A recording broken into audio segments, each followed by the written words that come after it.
नमस्कार मित्रांनो आणि मैत्रिणींनो, रेशमी नाते या मराठी चॅनलमध्ये तुमचे सर्वांचे स्वागत आहे. एक लग्न असेही भाग 12. सुनबाई झाला असेल तर चल, आता खूप लांब जायचं आहे, तारा म्हणाली. सईने परत सुलोचनाच्या पाया पडून आशीर्वाद घेतला आणि तारासोबत बाहेर आली. राजू आणि ड्रायव्हर गाड्यांजवळ उभे होते. तारा आणि सई त्यांच्याजवळ येऊन उभ्या राहिल्या. आत्या, तुम्ही पुढच्या गाडीत बसा, राजू म्हणाला. तारा पुढे निघून गेली. वहिनी प्लीज कम, त्याने तिच्यासाठी गाडीचा दरवाजा उघडला. थँक यू, सई गाडीत बसत म्हणाली. पाय आत टाकताना साडी तिच्या पायात अडकली आणि ती पडणार की देवांशने तिला लगेच हाताला पकडलं. ती तोंडावर पडता पडता वाचली. तिने घाबरून त्याच्याकडे पाहिले. तो अगोदरच आत बसलेला होता. सई ओशाळून गेली. मग ती सावरून त्याच्यापासून थोडं अंतर ठेवून बसली. राजूने गाडीचा दरवाजा बंद केला आणि पुढच्या गाडीत जाऊन बसला. ते पाहून देवांशने लगेच त्याला कॉल केला. राजू, तू पुढे का गेलास? देवांश त्याला फोन करून म्हणाला. बॉस, सोबत इतकी सुंदर बायको असताना तुम्हाला अजून माझी कंपनी हवी आहे का? राजू हसत देवांशला म्हणाला. कट केला. त्याच्यासोबत बसताना गाडीत सईला थोडी भीती वाटत होती. काय झालं या आविर्भावात त्याच्याकडे बघत होती. त्याने इग्नोर केले. तिने लगेच नजर खिडकी बाहेर वळवली. साडीत वावरता येत नसेल तर साडी घालायची काय गरज होती? देवांश त्याच्या घोगऱ्यापुरशी आवाजात तिला म्हणाला.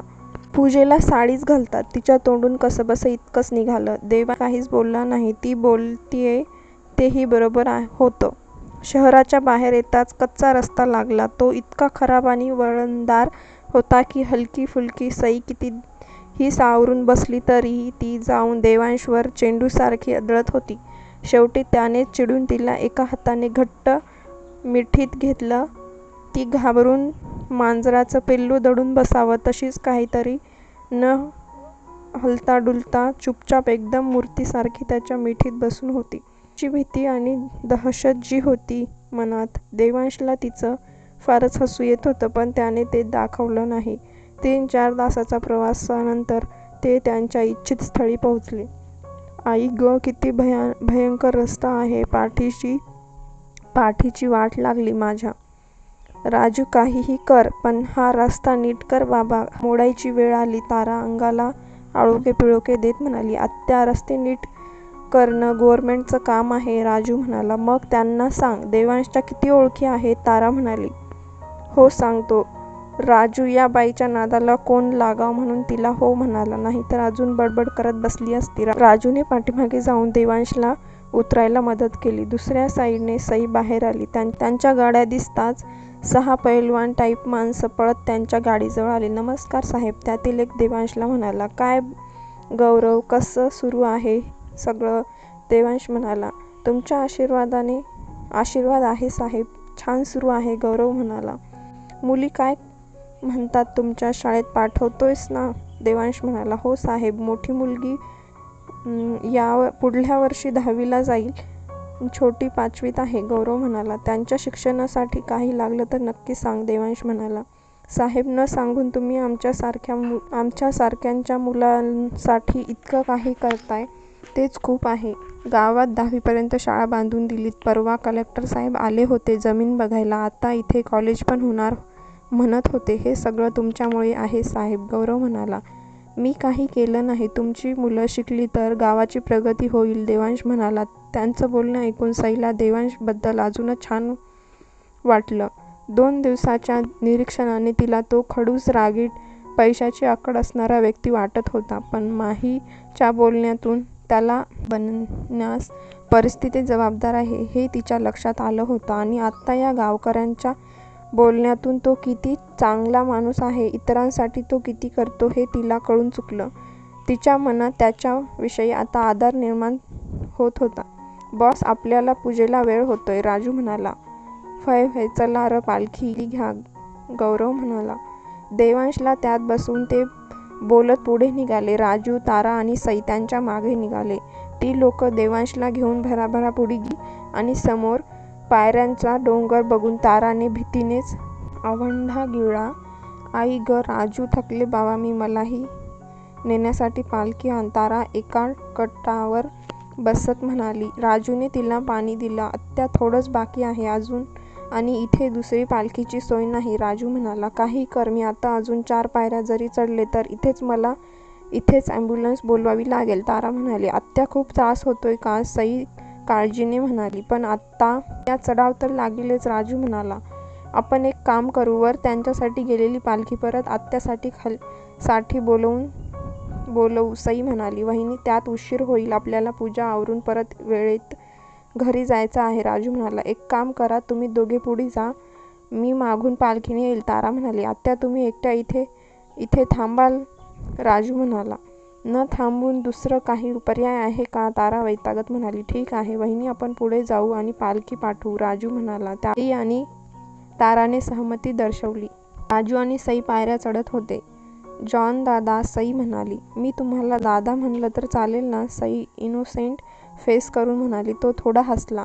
काय झालं, माझं काही चुकलं का? सई म्हणाली. नाही, चालेल, मला तुम्ही दादा म्हणू शकता. राजू परत हसून म्हणाला. मग तुम्ही मला फक्त सई म्हणा. मी लहान आहे ना तुमच्यापेक्षा? सई म्हणाली. सिस्टर म्हणू? राजू म्हणाला. हो चालेल. सई स्माईल करून म्हणाली.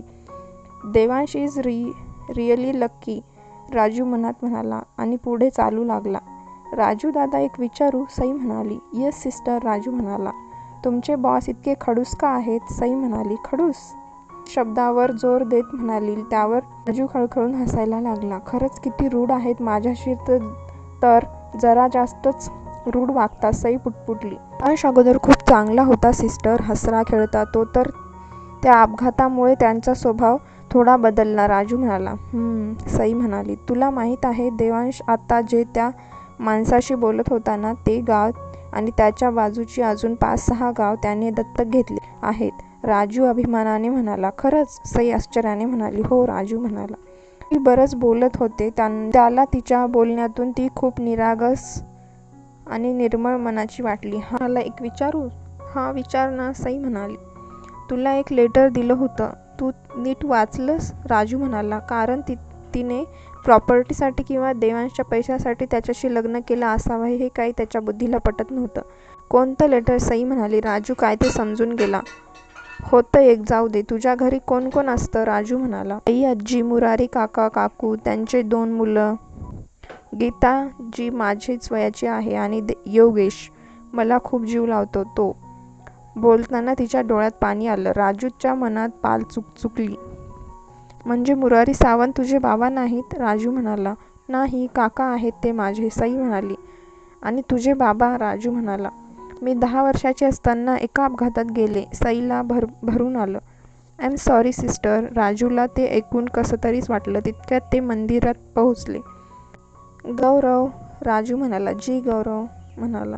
कट्ट्यावर आत्या बसल्या आहेत, त्यांना चढायला त्रास होतोय, घेऊन येशील? राजू म्हणाला. होय, चला रे. गौरव पालखी आणि त्याच्या साथीदारांना घेऊन ताराला आणायला घेऊन गेला. सई सुद्धा इतक्यात पायऱ्या चढून खूप थकली होती. म्हणजे ती जड साडी, दागिने जे घातलेले होते त्यामुळे तर ती पार वैतागली होती. तिचा तो सुंदर गोरा मुखडा उन्हाने कोमेजून गेला होता आणि घामाने पार भिजून गेली होती तिला थोडं बाजूला पाण्याचा नळ दिसला. राजू दादा, मी आलेच हा, सई म्हणाली आणि नळाकडे गेली. देवांशने राजूला बघून लगेच भुवया उंचावल्या. Now she is my little sister. त्यामुळे तिच्यावर अजिबात ओरडायचं नाही. खडूस जिजू, राजू एटीत म्हणाला. देवांश त्याच्याकडे हे रिलेशन कधी झालं या आविर्भावात पाहत होता. राजू त्याला एक स्माईल देत बाजूला निघून गेला. नळाकडे गेली. कमरेला तिचा पदर खोचला होता, त्यामुळे तिची गोरी सडपातळ अर्धी कमर त्याला दिसत होती. खालून साडी भिजू नये म्हणून तिने साडी वर घेऊन ती पण खोचली होती. तिचे ते गोरे पाय धुतले. ती खाली वाकून असल्याने तिच्या गळ्यातील दागिने थोडे हवेत तरंगले आणि त्यामुळे त्याला तिच्या गळ्यावर त्या दागिन्यांचे ओरखडले असलेले दिसले. तिचा गळा जागोजागी लाल झाला होता. इतका त्रास होतोय तर एवढे दागिने घालायचे कशाला? माईने दिले आणि हिने लगेच घातले. पण हवरट कुठली, यासाठीच तर माझ्याशी लग्न केले तिने. देवांश स्वतःशीच म्हणाला. मला नाही वाटत. मागून म्हणाला. तुला काय झालं? जे थोड्या वेळातच मन परिवर्तन झालं. देवांश कपाळावर आठ्या आणून म्हणाला, पण दिलेलं लेटर तिला मिळालंच नाही. राजू म्हणाला, व्हॉट? देवांश म्हणाला, येस बॉस, तिचं आणि माझं जेवढं काही बोलणं झालं आहे त्यावरच सांगतोय राजू म्हणाला. तू तिला विचारलंस लेटरबद्दल? देवांश म्हणाला, येस बॉस. राजू म्हणाला, आणि तिने तुला सांगितलं की तिला लेटर भेटलं नाही आणि तिच्या या बोलण्यावर तू विश्वास ठेवलास? स्ट्रेंज. देवांश कुसकुसीत हसत म्हणाला, मुरारी सावंतची मुलगी आहे ती, तिच्यावर विश्वास ठेवलास? देवांश फोनमध्ये डोके घालून म्हणाला, बॉस, मुरारी सावंत तिचे वडील नाहीत. राजू म्हणाला, व्हॉट रबिश? देवांश चमकून म्हणाला, येस, मुरारी सावंत तिचा काका आहे, त्यालाही सई एवढीच मुलगी आहे. राजू म्हणाला, काय ते स्पष्ट बोल. देवांश म्हणाला, कदाचित मुरारीने सईला खोटे बोलून किंवा जबरदस्ती या लग्नाला उभे केले असेल. राजू त्याची शंका होऊन गेला. तेच तर कळत नाहीये. सईच्या आईने लग्नासाठी ऑब्जेक्शन का नाही घेतले? त्यांनी होकार कसा दिला? खूप कन्फ्युजन आहे. राजू म्हणाला आणि पूजेची तयारी बघायला निघून गेला. त्यावर देवांश पण तिच्याकडे आता वेगळ्या अँगलने पाहत होता. खरंच तिला लेटर मिळालं नसेल का? या लग्नासाठी खरेच तिच्यावर काही दबाव आणला असेल की तिने हे लग्न स्वतःच्या मर्जीने पैशासाठी केलं असेल? अशी बरीच प्रश्न आता देवांशच्या डोक्यात घोळत होती. तो तिचं निरीक्षण करत होता. तिने नळाच्या थंड पाण्याचे काही हबके चेहऱ्यावर मारले आणि गार पाणी चेहऱ्यावर पडताच तिला छान वाटलं. चेहऱ्यावरची मरगळ जाऊन तो फ्रेशनेस पुन्हा परत आला. ती रुमालाने चेहरा पुसत त्याच्याकडे येत होती. त्याला आपल्याकडेच पाहतोय म्हणून ती चपापली. तिने लगेच पदरावरून घेत नीट केला आणि वर खोचलेली साडी खाली केली. तिला ऑकवर्ड वाटू नये म्हणून त्याने त्याची नजर दुसरीकडे वळवली. आले रे बाबा एकदाची, खूप धन्यवाद. तारा गौरव आणि बाकीच्यांना म्हणाली.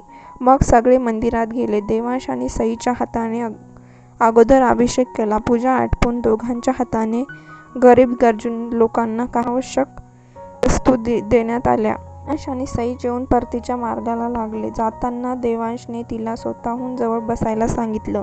इतक्या पायऱ्या चढून उतरून तीही खूप दमली होती. त्यात पोटभर जेवल्यानंतर तिला गाडीत बसल्या बसल्या झोप लागली आणि तिने झोपेत मान देवांशच्या छातीवर ठेवली. रस्ता खराब असल्याने तिचा तोल होता म्हणून देवांशने तिला त्याच्या दोन्ही हातात बंदिस्त केली आणि उगाच कुणाला काही वाटू नये म्हणून त्याने गाडीतील पार्टिशन खाली केलं. देवांश तिच्या निरागस चेहऱ्याकडे पाहत तसा झोपून गेला. गाड्या जेव्हा मॅन्शनमध्ये येऊन थांबल्या तेव्हा कुठे दोघांना जाग आली आणि दोघेही गडबडून जागी झाले. स्वतःला त्याच्या छातीवर झोपलेलं बघून सई ओशाळली आणि त्याच्यापासून पटकन बाजूला होत केस सावरत होती. तोही जांभळी देत आळस झटकत होता. सई लगेच उतरून मॅन्शनच्या आत गेली. त्याने जाताना तिच्याकडे पाहिले. ती त्याच्याशी नजरही मिळवत नव्हती. तिला खूप ल्यासारखं वाटत होतं आणि तो नक्कीच काहीतरी उलटसुलट बोलेल म्हणून ती अगोदरच गाडीच्या खाली उतरली. बॉस, राजूने त्याला उतरण्यासाठी मदत केली. देवांशने सासा सोडला तेव्हा त्याला सीट खाली दिसलं. त्याने निरखून पाहिलं तर तिच्या पायातील पैंजण निसटून खाली पडलं होतं. कदाचित सकाळी तिचा पाय साडीत अडकला तेव्हा तिच्या पायातून निसटलं असावं. त्याने लगेच ते उचललं आणि खिशात टाकलं. What happen boss? राजू म्हणाला. नथिंग, देवांश म्हणाला. मग राजूने त्याला व्हीलचेअरवर बसण्याचा मदत केली आणि तेही आत आले. आई ग, दमले रे देवा. माई, झाल्या ना तुझ्या सगळ्या पूजा? आणि काही बाकी असतील तर प्लीज मला जायला सांगू नको. हाड खिळखिळली माझी. तारा सोफ्यावर बसत म्हणाली, झालं सगळं. माई हसून म्हणाली, बाय गॉड. तारा डोळे बंद करून म्हणाली, कसा झाला प्रवास? सुलोचना सईच्या चेहऱ्याहून हात फिरवत म्हणाली, छान. सई म्हणाली, काही त्रास तर झाला नाही ना? सुलोचना म्हणाली, तिला काय त्रास होणार? पूर्ण भार माझ्या अंगावर टाकून बिनधास्त झोपली होती महाराणी. देवांश पुटपुटला. राजूला हसायला आलं. नाही, काहीच त्रास झाला नाही. मंदिर खूप छान आहे. सई म्हणाली, हो, खूप पुरातन आणि जागृत मंदिर आहे हे. सुलोचना म्हणाली, माई, मी रूममध्ये जातोय. देवांश वैतागत म्हणाला, त्याला तर कुणीही विचारत नव्हतं. थांब, तू गेस्ट रूममध्ये जा आणि फ्रेश हो. गेस्ट रूममध्ये का? देवांश म्हणाला. मी सांगते म्हणून, आणि खबरदार मी सांगितल्याशिवाय तुझ्या रूममध्ये जाशील तर. माही सुलोचना देवांशला दम देत म्हणाली. हां माही म्हणाली. सईला घेऊन जा आणि तुझ्या भाईवर लक्ष राहू दे. तो अजिबात त्याच्या रूममध्ये जाता कामा नये. सुलोचना म्हणाली. पण माई, मला फ्रेश होण्यासाठी कपडे, टॉवेल लागेल. देवांश चिडून म्हणाला. तुझं सगळं सामान गेस्ट रूममध्ये ठेवलं आहे. जा आणि फ्रेश हो. डिनर तयार झाला की बोलवायला पाठवेल, सुलोचना म्हणाली आणि किचनमध्ये निघून गेली. मग देवांश वैतागत गेस्ट रूममध्ये निघून गेला आणि सई माहीसोबत तिच्या रूममध्ये गेली. आता हे काय नवीन नाटक? सोनाली ताराला म्हणाली. सत्यनारायण झाला, देवदर्शन झालं, आता पुढची स्टेप, तारा म्हणाली. सोनालीने डोक्यावर हात मारून घेतला. माईला वेड लागलं काय? कदाचित नाही, त्या अपेक्षा बाळगून आहेत. तारा सोफ्यावरून उठत म्हणाली. चला, नाटक बघण्यासाठी तयार होऊ. तारा तिच्या रूममध्ये जात म्हणाली. मग सोनालीही तिच्या रूममध्ये निघून गेली. सुलोचनाने देवांशची रूम सजवायला सांगितली होती आणि त्यामुळेच ती देवांशला तिथे जाण्यास मना करत होती. समोर काय झाले पाहूया पुढील भागात. हा भाग कसा वाटला कमेंट करून नक्की सांगा आणि आपल्या चॅनलला सबस्क्राईब करायला विसरू नका.